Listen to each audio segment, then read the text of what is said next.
এর মধ্যে আল্লাহ মৃত্যু দিয়ে আমাদেরকে জাহান্নামের বাহিনী বানিয়ে দিয়েছে।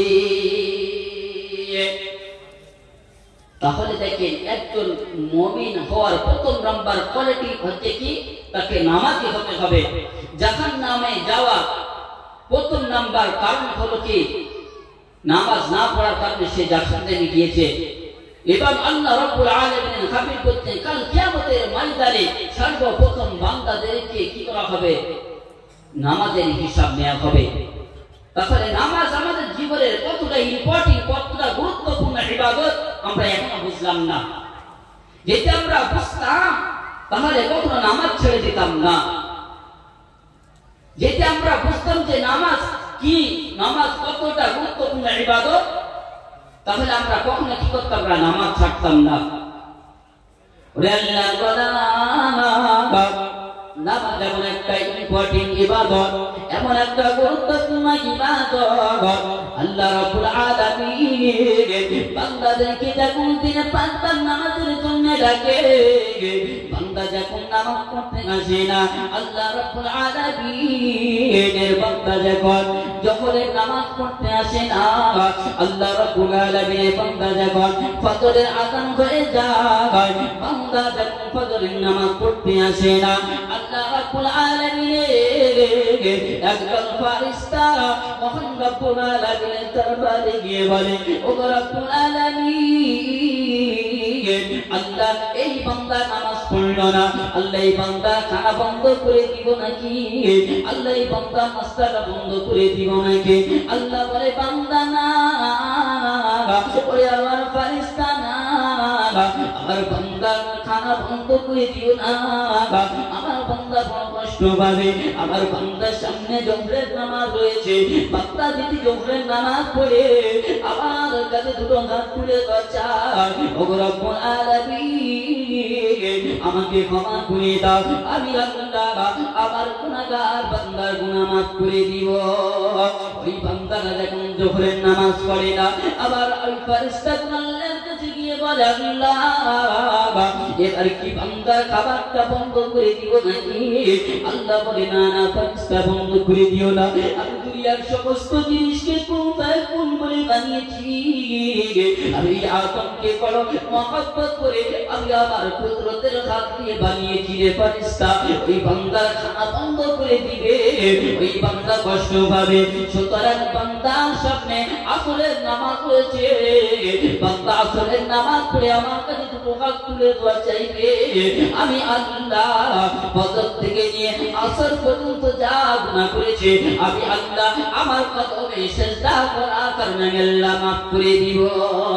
ওই বান্দা যখন আসরের নামাজ পড়ে না, খেলাই ধুলাই পার করে দেয়, আল্লাহর ফেরেশতা গিয়ে বলে, ও আল্লাহ, ও রব্বুল আলামিন এবার কি গুনাহ লিখবো নাকি? আল্লাহ বলেন, না না ফেরেশতা না, আমার বান্দার গুনাহ লিখো না, আমার বান্দাকে আমি বড় মহব্বত করি, আমার বান্দাকে আমি বড় প্যার করি।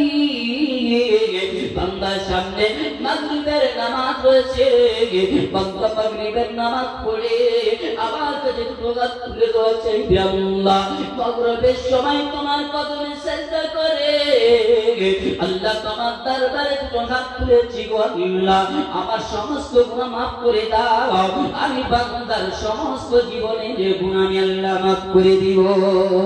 কিন্তু বান্দা যখন মাগরিবের নামাজ পড়ে না, এবার আল্লাহ রাব্বুল আলামিনের ফেরেশতা এসে বলে, আল্লাহ এই বান্দাটা তো মাগরিবের নামাজ পড়লো না, এইভাবে দেখা যায় আল্লাহ বলে ইশারের নামাজ বাকি রয়েছে ফেরেশতা, ওই বান্দাটা যখন ইশারের নামাজ পড়ে যখন ঘুমিয়ে যায়, ফেরেশতারা এসে বলে, আল্লাহ এবার কি গুনাহ লিখবো নাকি? আল্লাহ আবার আল্লাহ বলে, অনেক ফেরেশতা এই আদমকে এত ভালোবেসে সৃষ্টি করলা, এই আদমকে কুদরতের হাত দিয়ে বানাইলা, ওই আদমকে এত মহব্বত করতাম, বান্দার খানা বন্ধ করলাম না, বান্দার গুনাহ লিখলাম না, বান্দাকে 5 বার আমার স্মরণে ডাক দিলাম, বান্দা আমাকে একটু মহব্বত করে না।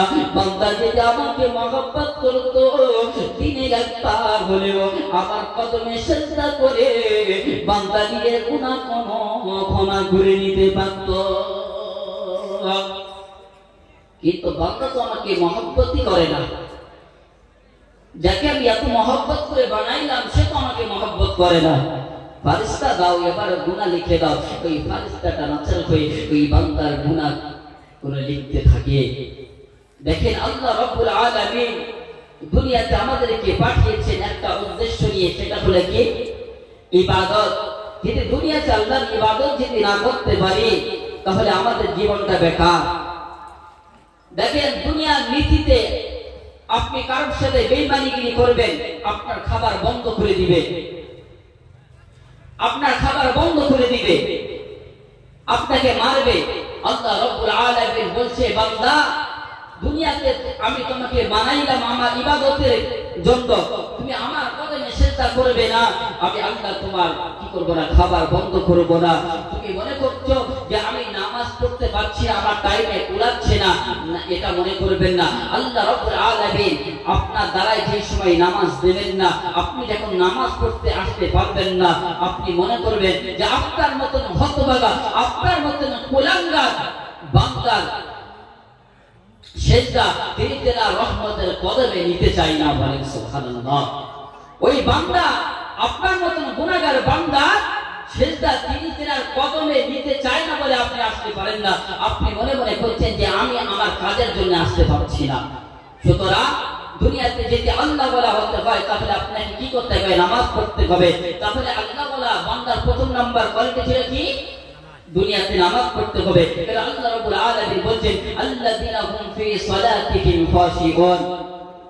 দ্বিতীয় নাম্বার গুণ বয়ান করতে গিয়ে রাব্বুল আলামিন বলেন ওয়াল্লাযিনা হুম আনিল লাগবি মুরিদুন। বান্দা সমস্ত রকমের খারাপ কাজ থেকে বেঁচে থাকো, বান্দা সমস্ত রকমের খারাপ কাজ থেকে বান্দা বিরত থাকো। এটা করে আল্লাহ বলা বান্দার দ্বিতীয় নাম্বার বৈশিষ্ট্য। আল্লাহ ওয়ালা বান্দার দ্বিতীয় নাম্বার বৈশিষ্ট্য যদি অর্জন করতে হয়, সমস্ত রকমের খারাপ কাজ থেকে আপনাকে বেঁচে থাকতে হবে। দুনিয়াতে ভালো মন্দ কাজ আপনাকে করতে হবে। আল্লাহ খারাপ কাজ থেকে কেন আল্লাহ বেঁচে থাকতে বললেন? কারণ আল্লাহ রাব্বুল আলামিন কুরআনুল কারীমের মধ্যে জানিয়ে দিলেন ওয়া মিনান নাসি মান ইয়াশতারি লাহুওয়াল হাদিস লিয়ুযিল্লা আন সাবিলিল্লাহি বিগাইরি ইলমিন ওয়া ইয়াত্তাখিযাহা হুজুওয়া উলাইকা লাহুম আযাবুন মুহীন। আল্লাহ রাব্বুল আলামিন বলেছেন কিছু সংখ্যা মানুষ হয়েছে যারা মানুষকে গান বাজনার মাধ্যমে, খারাপ কথাবার্তার মাধ্যমে মানুষকে আল্লাহ রাস্তায় থেকে পথভ্রষ্ট রাস্তায় নিয়ে আসে, আল্লাহ রাস্তায় থেকে গোমরাহর পথে নিয়ে আসে।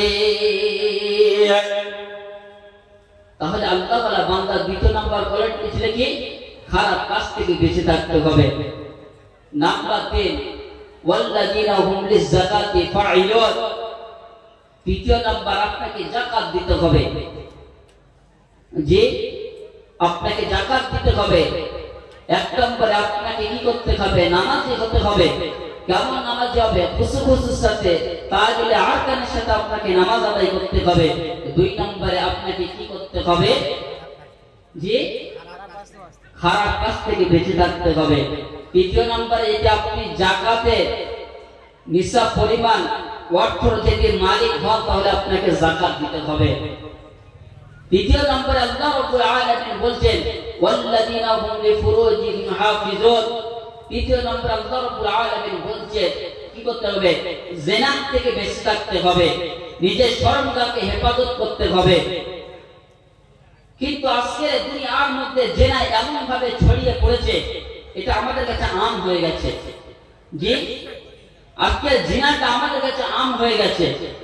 হাতের জিনা, চোখের জিনা, জবানের জিনা, প্রত্যেকটা অঙ্গের জিনা চলতেছে। আজকে দুনিয়ার বুকে জিনা এমন ভাবে প্রভাব পেয়েছে, আজকে মানুষ যদি জিনার থেকে ফিরে আসতো মানুষ এই সমস্ত খারাপ কাজ থেকে যদি ফিরে আসতো, তাহলে মুসলমান আজকে মনে হচ্ছে লাঞ্ছিত, অপমানিত, পদধূলিত হতো না। তার কারণ কি জানেন? আজকে আমরা তো গুনাহ থেকে ফিরে আসতে পারছি না, তারপরে তো কোরআনকে আমরা ছেড়ে দিয়েছি। আল্লাহ রাসূল সাল্লাল্লাহু আলাইহি ওয়াসাল্লাম তিনি একটি হাদিসের মধ্যে বললেন, ইন্নাল্লাহা ইয়ারফু বিহাদাল কিতাব আকওয়ামান ওয়া ইয়াদউ বিহি আখরিন। বলছে কোরআন এমন একটা কিতাব, এই কোরআনকে যদি মেনে নেয় আল্লাহ রাব্বুল আলামিন তার সম্মানকে বাড়িয়ে দিবে। আর এই কোরআনের বিধান, কোরআনের হুকুম যদি সে নিজে মানতে না পারে, আল্লাহ দুনিয়াতে তাকে লাঞ্ছিত, অপমানিত, পদদলিত করবে। আজকে আমরা কোরআনকে মেনে নিয়েছি কিন্তু কোরআনের বিধান মানি না। আজকে দুনিয়াতে আমরা বাপকে বাপ বলে মেনেছি কিন্তু বাপের কথা মানি না। আজকে যদি আমরা কোরআনকে কোরআন বলে মানি, যদি কোরআনের বিধান যদি না মানতে পারি, তাহলে আমাদের ইহকাল এবং পরকাল দুটোই বেকার হয়ে যাবে। দেখেন ওয়াক্ত জামানের খলিফা হযরত ওমর রাদিয়াল্লাহু তাআলা আনহু, তিনি মক্কার এমন একজন প্রেসিডেন্ট যিনি 10টি বছর মক্কা শাসন করলেন, মদিনা শাসন করলেন। কয় বছর? 10 বছর মদিনায় শাসন করলেন।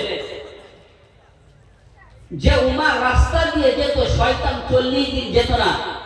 এই উমার রাদিয়াল্লাহু তাআলা আনহু তিনি ইসলামের বিরুদ্ধে কতটা সচেতন ছিল দেখেন। এই ওমর রাদিয়াল্লাহু তাআলা আনহু তিনি ওয়াক্ত জামানের খলিফা হয়ে মক্কার মদিনার প্রেসিডেন্ট হওয়ার পরেও তিনি রাতের বেলা ছত্র ধারণ করে তিনি কি করছেন? মদিনার গলিতে গলিতে ঘুরে বেড়াচ্ছে। কিসের কারণে? মুহাম্মদ রব্বুল কারীমের ভয়ে। এই ওমর রাদিয়াল্লাহু তাআলা আনহু তিনি কি করছেন? রাতের বেলা ছদ্মবেশে মদিনার গলিতে গলিতে ঘুরে বেড়াচ্ছে। এমন সময় দেখছে মদিনার শেষ প্রান্তে একটা বাড়ি দেখা যাচ্ছে, টিপ টিপ টিপ টিপ করে আলো জ্বলতেছে। কি জ্বলতেছে? আলো জ্বলতেছে। তো ওমর রাদিয়াল্লাহু তাআলা আনহু আস্তে করে এসে ওই বাড়ির ধারে দাঁড়ালেন। তো দেখছেন একটা গুনগুন করে কি আওয়াজ শোনা যাচ্ছে, শব্দ শোনা যাচ্ছে। তো ওমর রাদিয়াল্লাহু তাআলা আনহু নিজের কানটা আস্তে করে দেওয়ালের মধ্যে লাগালেন। তো দেখছি একজন মহিলা গান বলতেছে, আরবিতে গান বলতেছে, যার গানের একটু অর্থ আপনাদেরকে বলি বাংলাতে। ওই মহিলাটা বলতেছে যে, ও গো আমার প্রাণের বধুয়া, তুমি কোথায়? তোমার জন্য আমার যৌবনটা টলমল করতেছে। ওমর রাদিয়াল্লাহু তাআলা আনহু চিন্তা করতেছেন, আহারে ওমরের মতন শাসক, যিনি মদিনায় শাসক, যিনি মদিনা শাসন করতেছে, যে ওমরের ভয়ে কোন কাফের বেঈমান একটা কথা বলতে পারে না, এই ইসলামের রাষ্ট্রতে রাতের অন্ধকারে গান কে বলে? ওমর রাদিয়াল্লাহু তাআলা আনহু তিনি ইসলামের বিরুদ্ধে গরম না নরম একটু বলেন তো? জি গরম। এই ওমর রাদিয়াল্লাহু তাআলা আনহু কিতাবের মধ্যে এসে তিনি কি করেছে? কেউ বলেছে ঘরের দেওয়াল ভেঙে ঢুকেছেন, কেউ বলেছে ছাদ ভেঙে ঢুকেছেন। সেই সময় তো খেজুর পাতার দেওয়াল হতো, খেজুর পাতার ছাদ হতো। ঘরের মধ্যে ঢোকার পরে যে বলছেন, মহিলা ঘরের লাইটটা জ্বালিয়ে দাও। মহিলা যখন লাইটটা জ্বালিয়ে দিল, ওমর রাদিয়াল্লাহু তাআলা আনহু বলছে, মহিলা তুমি কোন পুরুষের করে মাথা রেখে গান বলেছো একটু বলো, আর তুমি গান কেন বলেছো বলো। ওই মহিলা বলতেছে, আমি গান বলি নাই যুবক, আমি গান বলি নাই, এবং কোন পুরুষের করে মাথা রেখেও গান বলি নাই। ওমর রাদিয়াল্লাহু তাআলা আনহু বলছে, হ্যাঁ তুমি গান বলেছো, তুমি যদি স্বীকার না করো আমার এই তলোয়ার দিয়ে তোমার গর্দান থেকে মাথাটা কেটে আলাদা করে দিব। মহিলা বলতেছে, আমি গান বলি নাই। আর ওমর রাদিয়াল্লাহু তাআলা আনহু বলছে, হ্যাঁ তুমি গান বলেছো। একটা পর্যায়ে মহিলা বেজার হয়ে বলতেছে, যুবক শুনে রেখে দাও, আমি যদি গান বলে থাকি আমি অন্যায় করেছি, আমি কোরআনুল কারীমের একটা বিধানকে লঙ্ঘন করেছি, আমি গান বলেছি কোরআনের একটা বিধানকে লঙ্ঘন করেছি, এর জন্য তুমি আমাকে যা শাস্তি দেবে আমি মাথা পেতে নিব। কিন্তু যুবক তুমি রাতের অন্ধকারে, আমি একজন যুবতী কন্যা, আমার ঘরে ঢুকে তুমি শরীয়তের 4টে বিধানকে লঙ্ঘন করেছো, কালকে ওমরের দরবারে তোমার নামে নালিশ করব। এই মদিনার প্রেসিডেন্ট ওমর রাদিয়াল্লাহু তাআলা আনহু তোমাকে ফাঁসির আসামি বানিয়ে দেবে, তুমি বাঁচতে পারবে না। আচ্ছা বলেন তো গানি আছে কে? ওমর। ওমর রাদিয়াল্লাহু তাআলা আনহু মহিলাকে বলছে, আচ্ছা বোন তুমি কি ওমরকে দেখেছো? বলছে, না আমি ওমরকে কখনো দেখি না, তবে ওমর খুব সত্যবাদী। ওমর এমন একজন আল্লাহর রাসূলের আশিক যে কখনো কি করবে না, খারাপ বিচার করবে না। কালকে আমি ওমরের দরবারে তোমার নামে নালিশ করব। ওমর রাদিয়াল্লাহু তাআলা আনহু বলছে, তুমি তা করে তুমি গান কেন বলেছো? ও আমার নবী পাকের উম্মত উম্মতানিরা, ও আল্লাহর জন্য আল্লাহর গোলামেরা শুনে কি দাও, ও ওই বান্দি এক পর্যায়ে জানিয়ে দিলেন, ও যুবক, আমি গান বলি নাই, যদি আমি গান বলেছি কোরআনের একটা আয়াতকে আমি লন্ডন করেছি, কোরআনের একটা আয়াতের বিধানকে আমি লন্ডন করেছি, কিন্তু যুবক তুমি রাতে অন্ধকারে আমার ঘরে এসে শরীয়তের 4টে বিধানকে লন্ডন করেছো। তুমি আমাকে সাজাতে নাই, মাথা পেতে দিব, কিন্তু কালকে ওমরের দরবারে তোমার বিচার হবে, তুমি ফাঁসির আসামি হয়ে যাবে, বাঁচতে পারবে না। ওমর রাদিয়াল্লাহু তাআলা আনহু বলে, তুমি কি ভুল করেছো বলো? ওই যে বান্দা জানিয়ে দেয়, ওই বান্দি জানিয়ে দেয়, আমি সূরা লোকমানের 6 নম্বর আয়াতের বিধানকে লঙ্ঘন করেছি। আল্লাহ রাব্বুল আলামিন বলেন, ওয়া মিনান নাসি মান ইয়াশতারি লাহুল হাদিস লিয়ুযিল্লা আন সাবিলিল্লাহি বিগাইরিল ইলমি ওয়া ইয়াত্তাখিযাহা হুজুওয়া উলাইকা লাহুম আযাবুন মুহিন। ও যুবক, আমি বিশ্ববাদী আল কোরআনুল কারীমের সূরা লোকমানের 6 নম্বর আয়াতের বিধানকে আমি লঙ্ঘন করেছি। তুমি আমাকে যা শাস্তি দেবে আমি মেনে নিব, কিন্তু যুবক তুমি আমার ঘরে ঢুকে রাতের অন্ধকারে শরীয়তের 4টে বিধানকে লঙ্ঘন করেছো, কালকে ওমরের দরবারে তোমার ফাঁসি হবে। যে ওমর তলোয়ার নিয়ে দাঁড়িয়েছিল, ওই ওমর রাদিয়াল্লাহু তাআলা এবার তলোয়ারটা ঠিক করলেন, জমিনের মধ্যে লিখে দিলেন যে মহিলা কোরআন দিয়ে দলিল দিচ্ছে, তাই তো যে সূরা লোকমানের 6 নম্বর আয়াত আল্লাহ বলেছেন যে কিছু সংখ্যক মানুষ হচ্ছে গান বাজনার মাধ্যমে মানুষকে খারাপ রাস্তায় নিয়ে আসে। আমি গান বলেছি শরীয়তে কোরআনুল কারীমে 6 নম্বর কোরআনুল কারীমে সূরা লোকমানের 6 নম্বর আয়াতের বিধানকে আমি লঙ্ঘন করেছি, তুমি আমাকে যা শাস্তি দেবে আমি মেনে নিব, কিন্তু যুবক তুমি আমার ঘরে ঢুকে 4টে বিধান লঙ্ঘন করেছে। এবার ওমর রাদিয়াল্লাহু তাআলা আনহু একটু নরম হয়ে বলছে, আচ্ছা বলো তো আমি প্রথম নাম্বার ভুল কি করেছি?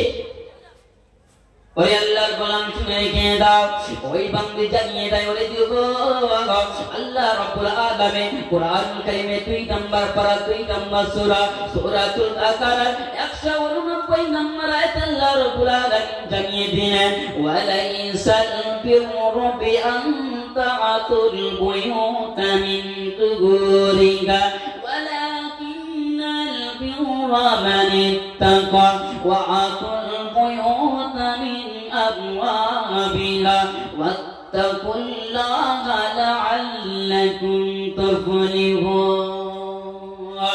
ও যুবক শুনে রেখে দাও, আল্লাহ রাব্বুল আলামিন বিশ্ব জগতের বিশ্ববাদী আল কোরআনুল কারীমের 2 নম্বর পারা 2 নম্বর সূরাতুল বাকারা 189 নম্বর আয়াত আল্লাহ রাব্বুল আলামিন বললেন, তোমরা যখন কোন মানুষের ঘরে ঢুকবে, ওই বান্দার ঘরে ঢোকার সময় তার দেওয়াল ভেঙে তার ঘরে ঢুকবে না, তার ঘরে ঢুকতে গেলে তার সদর দরজা দিয়ে তার ঘরে প্রবেশ করবে। যুবক তুমি আমার ঘরে ঢুকেছো সদর দরজা দিয়ে নয়, আসল দরজা দিয়ে নয়, তুমি আমার ঘরে আমার ছাদ ভেঙে আমার ঘরে ঢুকেছো, সুতরাং তুমি কোরআনুল কারীমে এই আয়াতের বিধানকে তুমি লঙ্ঘন করেছো। ওমর রাদিয়াল্লাহু তাআলা তিনি চিন্তা করছেন, তাই তো আল্লাহ তো কোরআনে তাই বলেছেন যে তোমরা যখন কোনো মানুষের ঘরে প্রবেশ করবে তার আসল দরজা দিয়ে প্রবেশ করবে, আমি তো তা করলাম না। ওমর রাদিয়াল্লাহু তাআলা তো আরো নরম হয়ে গেলেন, আচ্ছা বাবু বলো তুমি দ্বিতীয় কি ভুল করেছি?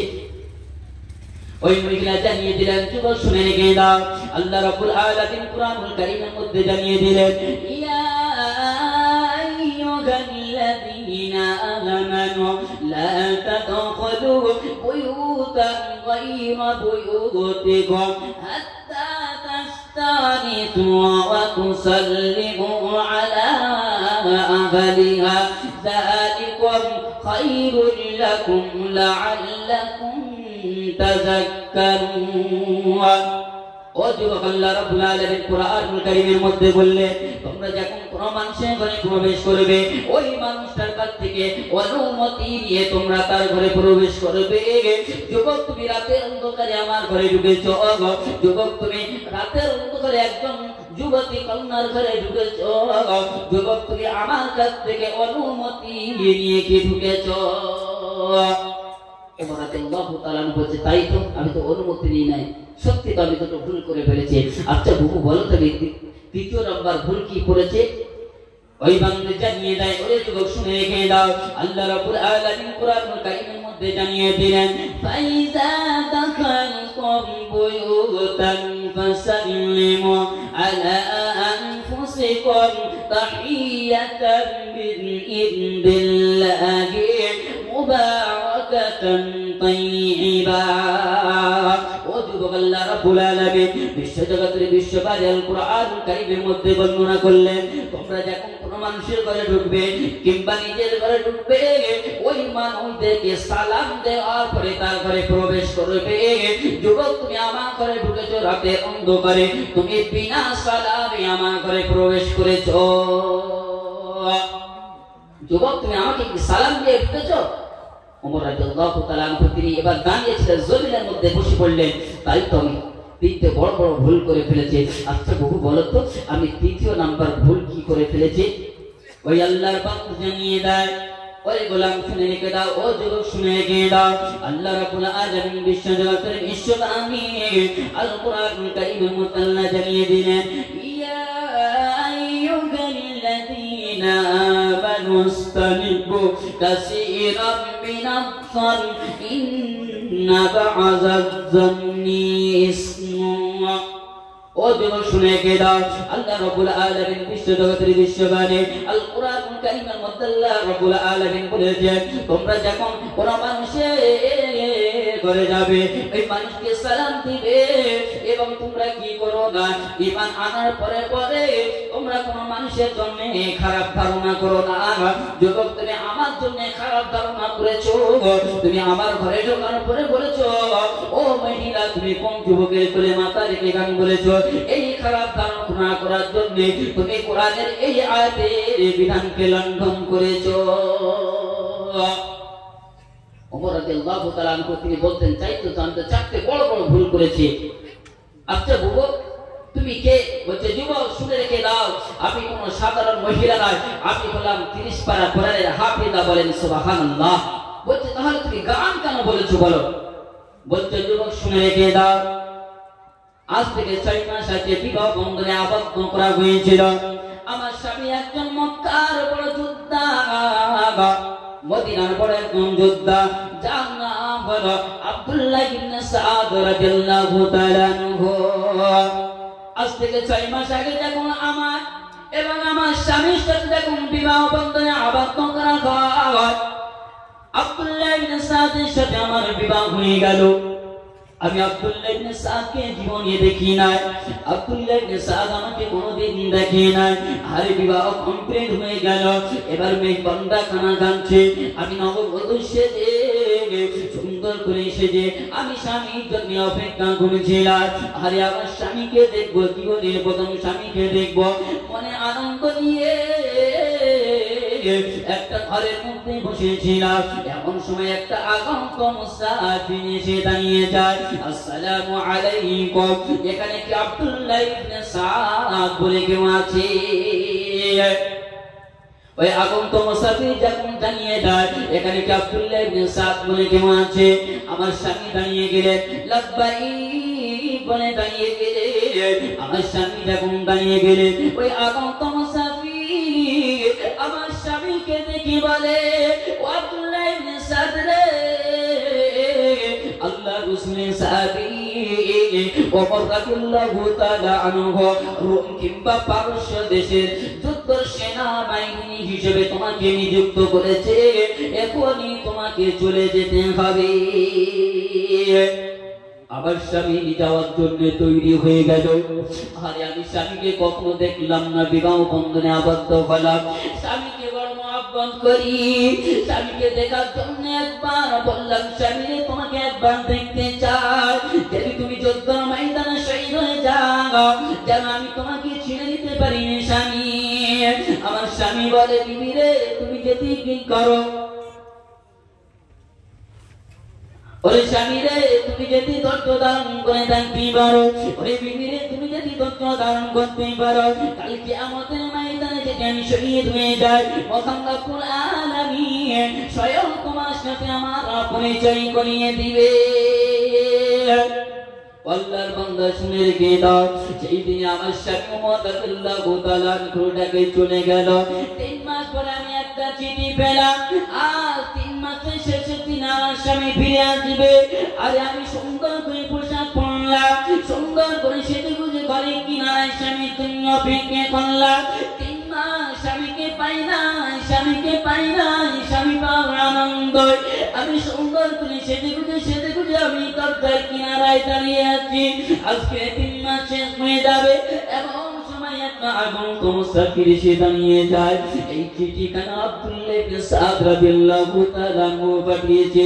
আমি চিঠিখানা খুলে দেখলাম আল্লাহ রাসূলের সাহাবী ওমর রাদিয়াল্লাহু তাআলা আমার স্বামীকে আরেকটা যুদ্ধ জন্য 30 মাস পাঠিয়ে দিয়েছে।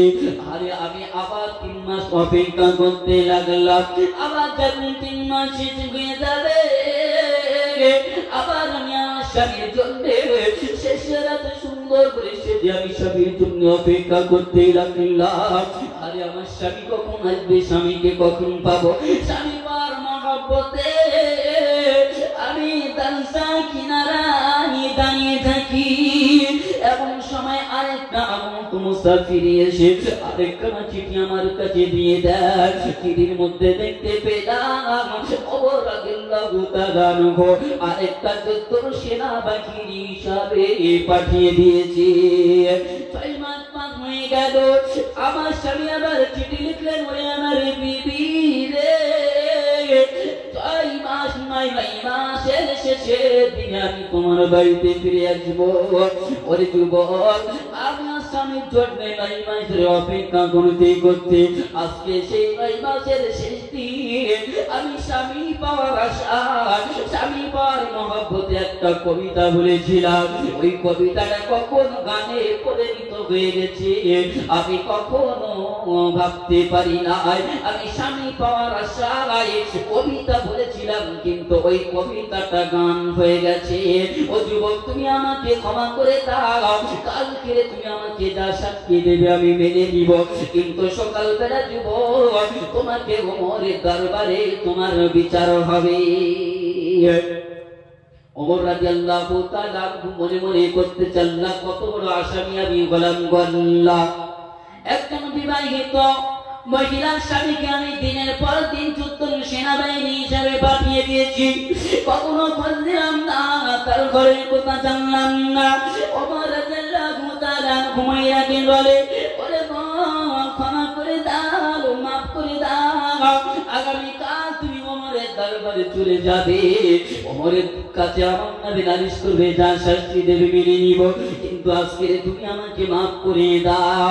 ওমর রাদিয়াল্লাহু তাআলা ওই মহিলার কাছ থেকে খালাসি নিয়ে দৌড়াতে আম্মা জান হাফসা রাদিয়াল্লাহু তাআলা আনহার কাছে পৌঁছে যায়। তাতে অন্ধকারে হাফসার কিনারায় গিয়ে বলে, হাফসা রে, দরজাখানা খুলে দাও, দরজাখানা খুলে দাও।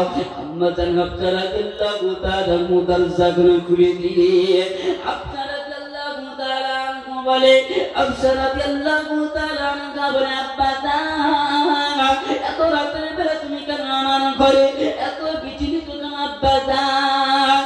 হযরত ওমর রাদিয়াল্লাহু তাআলা বলে, একটা মশলা জানার জন্য বেটির তোমার কাছে এসেছে, একটা মশলা বলে দাও। আচ্ছা বলো, একজন মহিলা তার স্বামী ছাড়া কষ্ট করে কয়দিন থাকতে পারে? হাফসা রাদিয়াল্লাহু তাআলা আনহা বলে, আব্বা জান একটা মহিলা স্বামী ছাড়া কষ্ট করে 4 মাস থাকতে পারে, তার বেশি ওই মহিলাটা থাকতে পারে না। আস্তে আস্তে ওই মহিলাটা খারাপ রাস্তায় চলে যাবে। ওমর রাদিয়াল্লাহু তাআলা দৌড়াতে ওই মদিনার সেনাবাহিনী যেখানে থাকতো ওখানে চলে গেলে ডাক দিলেন, আরে আব্দুল্লাহ ইবনে সাদ বলে কি আছো এখানে? এক পান হাতটা তোলো।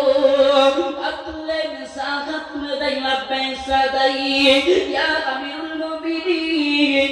আবার আমি 3 মাসের জন্য আবার যুদ্ধের জন্য তৈরি আছি।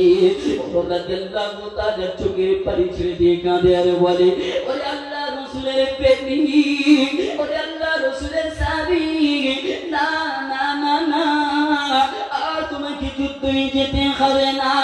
যাও, তোমার জন্য তোমার বিবি অপেক্ষা করছে রে। যাও যাও যাও, বাড়ি ফিরে যাও।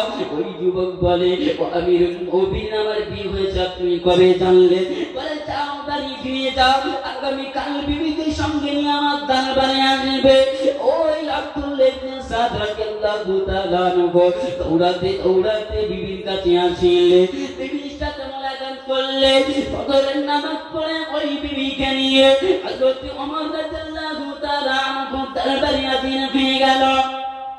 ওমর রাদিয়াল্লাহু তাআলা আনহু দরবারে হাজির হয়ে যাওয়ার পর ওই মহিলা দেখতে পায়, আরে আল্লাহর যুবক এই বসে আছে সিংহাসনে, তিনি তো হলো কামরাতের যুবক। ওই মহিলা ভয় পেয়ে গেল, স্বামীর পিছনে লুকিয়ে যায়। ওমর রাদিয়াল্লাহু তাআলা আনহু ওই মহিলাকে দেখে বলে, বুবু রে, ভয় পেও না, আজকে তুমি আসামি না, আজকে আমি ওমর রাদিয়াল্লাহু তাআলা আনহু আসামি। দেখেন, এত বড় শাসক, এত বড় মওতিয়ার প্রেসিডেন্ট, এত নামি দামি মানুষ, আল্লাহ রাব্বুল আলামিন যাদেরকে আশারায়ে মুবাশশারা বানিয়েছে, জান্নাতের সার্টিফিকেট দিয়েছে, দুনিয়াতে জান্নাতি বানিয়েছে, ওই জান্নাতের খাতায় নাম থাকার 2 নম্বর সাহাবী ওমর রাদিয়াল্লাহু তাআলা আনহু ওই রাজদরবার থেকে নেমে আসলে মদিনার প্রেসিডেন্ট বলা একটা রুমাল নিয়ে ওই মহিলার কাছে দাঁড়িয়ে বলে, ওরে বুবু, আজকে আমি যে অন্যায় করেছি তুমি আমাকে ক্ষমা করে দাও। এই রুমালখানা তোমার কাছে ধরিয়ে দিলাম, তুমি আমাকে গোটা মদিনায় আসামি হিসেবে ঘুরাবে, তা তো কাল কিয়ামতের ময়দানে আল্লাহ আমাকে ক্ষমা করবে না। ওমর রাদিয়াল্লাহু তাআলা ওই মহিলাকে বলে, আমি বড় তোমার প্রতি জুলুম করেছি, তোমার স্বামীকে আটকে রেখেছি, খোঁজ নেই না, এর জন্য তুমি আমাকে ক্ষমা করে দাও। আজকে তুমি যদি আমাকে ক্ষমা না করো, আল্লাহ রাব্বুল আলামিন কাল কিয়ামতের ময়দানে আমাকে ক্ষমা করবে না। আল্লাহ আমার আমলের কারণে আল্লাহ আমাকে জান্নাতি বানিয়েছে, জান্নাতি ঘোষণা করেছে। আজকে এই ওমরের আমলের প্রতি বেজার হয়ে আল্লাহ ওই ওমরকে যদি জান্নাতের সার্টিফিকেট ক্যান্সেল করে ওমরকে যদি জাহান্নামের আসামি বানিয়ে দেয়, আমি ওমর জাহান্নামের কঠিন আযাব সহ্য করতে পারবো না, আমি ওমর জাহান্নামের আগুন সইতে পারবো না। অতএব তুমি আমাকে মাফ করে দাও। দেখেন, এত বড় একজন মানুষ হয়ে যেতে ওই মহিলার কাছে ক্ষমা চায়, তাহলে আজকে আমরা দুনিয়ার বুকে কত অন্যায় করেছি, দুনিয়ার বুকে কত গুনাহ করেছি, কত মায়ের ইজ্জতের উপরে আঘাত করেছি, দুনিয়ায় কত মুসলমানকে হত্যা করেছি, দুনিয়ায় কত ইতিমের হক নষ্ট করেছি। কোনদিন কি বালিশে মাথা রেখে একটু চিন্তা করেছি, দুনিয়া থেকে আমি বিদায় নিয়ে চলে যাই, দুনিয়া থেকে আমি মারা যাই, আমার কবরের হাতটা কি হবে, কবরে আমি কি জবাব দিব? দুনিয়াতে কি কখনো চিন্তা করলাম? দুনিয়াতে কখনো চিন্তা করলাম না। দুনিয়াতে আরামের সাথে জীবন যাপন করছি রে মুসলমান, দুনিয়াতে আরামের সাথে জীবন যাপন করতেছি। একবার দুনিয়াতে একবার চলে গিয়ে দেখো, ওই তোমার আরামের জীবনটা কবর তোমাকে কি বানিয়ে দিবে। আজকে দুনিয়াটা আমরা এমন ভাবে ভোগ করতেছি যে আমাদেরকে আর মরতেই হবে না। জি, আমাদের কি মরতে হবে? আমার তো মনে হচ্ছে মরতে হবে না। যদি আমরা মরতাম, যদি আমাদেরকে মরতে হতো, তাহলে আমরা কি করতাম? ভালো কাজ করতাম। দেখেন, আজকের মুসলমান যেই জিনিস থেকে বাঁচতে পারবে না সেই জিনিস থেকে বাঁচার চেষ্টা করে, আর যেটা থেকে বাঁচতে পারবে সেই জিনিস থেকে বাঁচার চেষ্টা করে না। আমরা গুনাহ থেকে বাঁচতে পারবো, কিন্তু গুনাহ থেকে বাঁচার চেষ্টা করি না। আমরা মৃত্যু থেকে কখনো বাঁচতে পারবো না, কিন্তু আমরা মৃত্যু থেকে বাঁচার চেষ্টা করি। একটু করে জ্বর হলে ডাক্তারের কাছে যাচ্ছে, বড় বড় ডাক্তারদের চিকিৎসা করাচ্ছে, একটুখানি সত্যি হলে ডাক্তারের কাছে যাচ্ছে, কিন্তু আমার ইমানের কি অবস্থা কখনো ডাক্তার দেখালাম না। আমার ইমানটা এত বড় দুর্বল, কখনো কি করলাম না, ইমানের ডাক্তার একবার দেখালাম না। আজকে আমরা মুসলমান, তাই দুনিয়াতে যদি আপনাকে চলতে হয় এই ওমরের মতন তাকওয়া নিয়ে, ওমরের মতন ভয় নিয়ে দুনিয়াতে আপনাদেরকে জীবনযাপন করতে হবে। তাহলে কি আল্লাহ ওয়ালা বান্দার কোয়ালিটি কটা ছিল? 6টা। কয় নাম্বার বলেছিলাম যে 4টে, যে জিনা থেকে বেঁচে থাকতে হবে। দেখেন, জিনা থেকে যদি আপনি না বাঁচতে পারেন তাহলে আল্লাহ ওয়ালার খাতায় আপনি নাম লেখাতে পারবেন না। যেহেতু প্রধান বক্তা চলে এসেছে, আপনাকে শর্টে বলে দিয়ে আমি শেষ করে দেব। 5 নম্বরে আল্লাহ রাব্বুল আলামিন বলছেন ওয়াল্লাযিনা হুম আমানাতিহিম ওয়া আদিহিম রাউন। 5 নম্বরে তোমাদেরকে কি আমানতদার হতে হবে। 6 নম্বরে আল্লাহ রাব্বুল আলামিন আবার সেই নামাজের কথা বললেন, যে 6 নম্বরে কি ওয়াল্লাযিনা হুম আলা সালাওয়াতিহিম ইউহাফিজুন। নামাজি হতে হবে এবং নামাজকে কি করতে হবে? হেফাজত করতে হবে। শুধু আমি পড়লে হবে না, আমাকে পড়তে হবে এবং অপরজনকে নামাজি বানাতে হবে। নামাজকে কি করতে হবে? কায়েম করতে হবে। এই 6টা গুণ যদি কোনো মুসলমানের মধ্যে যদি না থাকে, সে কখনো প্রকৃত মুমিন হতে পারবে না। আল্লাহ রাব্বুল আলামিন আমাদের এই 6টা গুণ সামনে রেখে, এই 6টা গুণ সম্পূর্ণ করে নিজের জীবনকে অতিবাহিত করার মতন তৌফিক দিন এবং কোরআন হাদিসকে সামনে রেখে নিজের জীবনকে আগিয়ে নিয়ে যাওয়ার মতন তৌফিক দিন। আমিন। ওয়া আখিরি দাওয়ানা আলহামদুলিল্লাহি রাব্বিল আলামিন।